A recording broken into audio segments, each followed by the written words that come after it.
seek and to save the lost. Praise the Lord. Zacchaeus, come down immediately. I must stay at your house today. You know those wonderful words. Maybe Jesus is saying that to somebody here who's not right with God. If you were going to die tonight and face God, you're not sure whether you'd go to heaven or not. Jesus would say today to you, today I must come to your home. There's a must to it. He wants to save you. He wants to be with you in heaven forever. And we must never, ever forget that. And as we go out from this place today as Christians, let's never forget Jesus wants to be with people forever. And I'm going to just close with an illustration about how much Jesus cares for people. Pastor Derek would know this place, Fort Severn.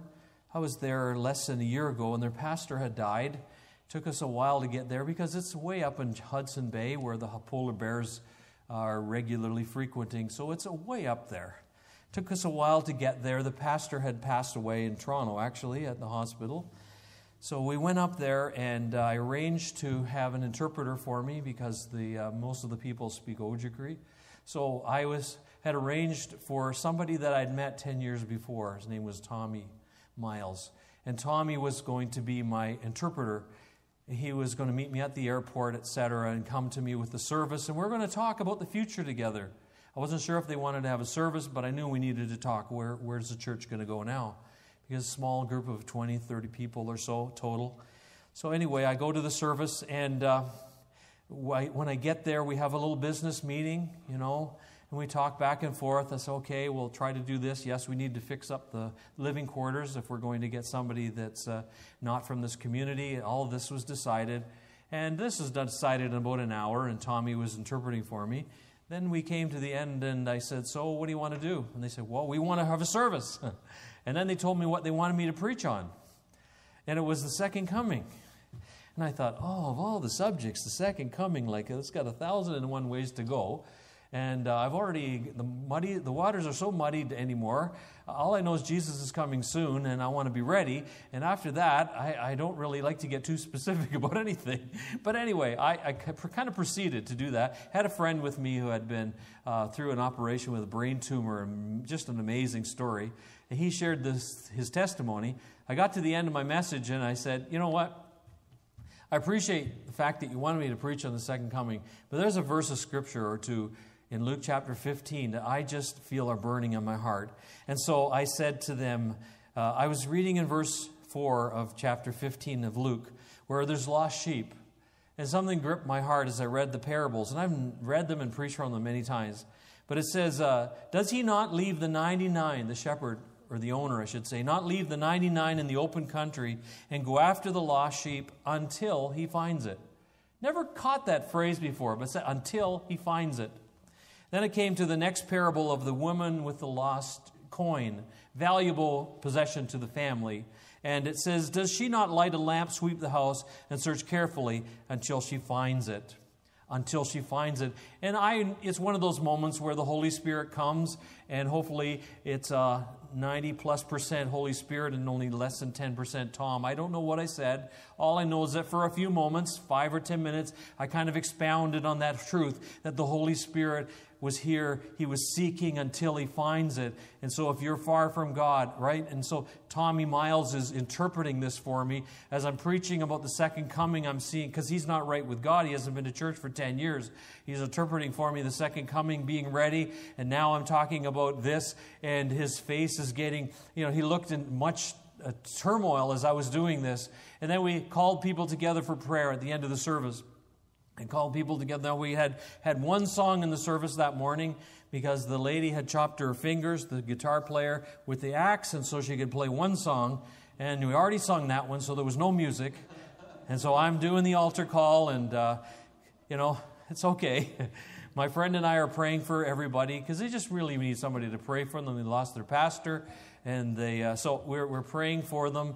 And halfway through the prayer, I heard the people begin to respond, and I thought, oh, great, the Holy Spirit's moving here. And I heard them saying, praise God, hallelujah, and this kind of a thing, and it got louder and louder, and then somebody started to play the guitar, and I got so blessed, I thought, oh, good. And the person was singing something like, I think, I Keep Hanging On to Jesus. I think that was the song that they were playing. And the Holy Spirit, the people were just rejoicing. And I thought, well, thank you, Lord. You've come and visited us. And I turned to look and see who was playing the guitar.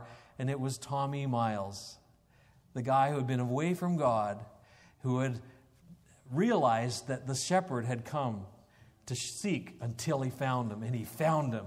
And Tommy was there playing, and his eyes were filled with tears, were streaming down, dropping on his shirt, and he was crying his way back to God because Jesus said he came to seek and to save that which was lost.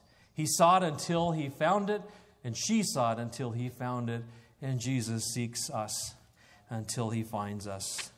Praise God. The Son of Man, he came to seek and to save the lost. That's our mission, amen? That's your mission as a church. I know your pastor. He's a real good preacher. I also know he loves the Lord and he loves to share the gospel. And I'm going to be inviting Pastor Derek to come at this time. But let me just pray with you as we come to the conclusion of this service. Maybe you're at that place where you're not sure if you're going to heaven. And you'd like to give your heart and life to Jesus. You realize he died on the cross for you.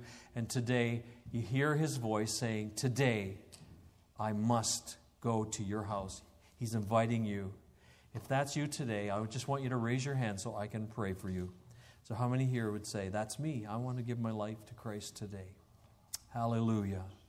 Hallelujah. Hallelujah. Hallelujah. Hallelujah. Thank you, dear sister. Hallelujah. Let's stand together, okay?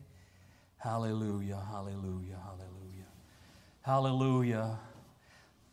I just kind of understand, and many did not raise their hands. That means that I hope that you're all saved and you know that Jesus Christ is your Savior. So then let's take from this message today that we're not to become a club, are we? We are a life-saving station. Praise the Lord. Jesus wants to save us. Jesus wants to use us to continue on that wonderful mission. Hallelujah.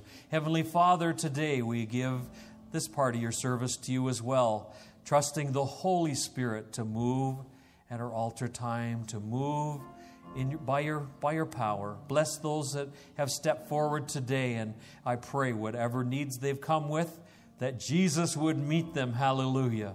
Hallelujah. Hallelujah. We pray in Jesus' name. Bless these pastors and leaders and this church and its mission. Amen. Hallelujah. Hallelujah. Oh God, we have felt your presence in this place. God, we've been encouraged by your word, Father. God, you've empowered us to be your witnesses. God, give us souls, Father. Give us the lost, oh God. God, draw them in, Father. Lead us out, oh God. Hallelujah, that we would, Lord, bear witness to your great name. We would, Lord, encourage others. We would tell them what you have done for us, oh God, and who you are, Jesus, that they might be saved. Father, help us to invite people to come to the house of God. Be with your people, Father, as we each go our separate ways now, in Jesus' holy name. And everyone said, Amen. Now, folks, there's no rush to get out the door. Why don't you say hello to a few people? Amen. Come and greet the district regional director. Say hello to him. Glory to God. God bless you. There's also fellowship in the basement for those of you who'd like to stay.